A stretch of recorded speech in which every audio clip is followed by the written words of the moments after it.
नमस्कार welcome to Shreyas kitchen. आशा करुँच आप समस्त बहुत भलरे थे।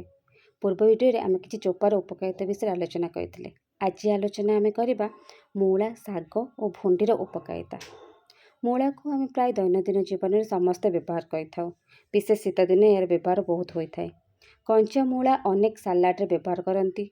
लोके या विभिन्न तरकारी भजा प्रभृति खाई था, किंतु मूलार भुंडी और शाग को प्राय फोपाड़ी दियंती।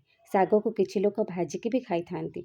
ସେହି मूला ଶାଗରେ ପ୍ରଚୁର ପରିମାଣରେ ଭିଟାମିନ୍ ए ଓ सी ରହିଛି। ଏହା ବ୍ୟତୀତ ଏଥିରେ ଆଇରନ୍ ଓ କ୍ୟାଲସିୟମ୍ ମଧ୍ୟ ରହିଛି।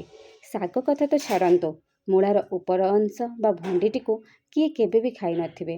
ଆଗ ଭଣ୍ଡିଟିକୁ କାଟି ଫୋପାଡ଼ି ଦିଅନ୍ତି, କିନ୍ତୁ ସେହି ଭଣ୍ଡିରେ ଭରପୁର ପରିମାଣର ଭିଟାମିନ୍ ଭରି ରହିଛି।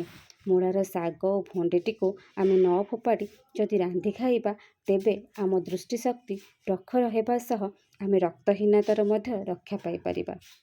ଯଦି ମୂଳାର ଏହି ଇନଫର୍ମେସନ୍ଟି ଆପଣଙ୍କୁ ଭଲ ଲାଗିଥାଏ, please like, share and subscribe କରିବେ। Thank you.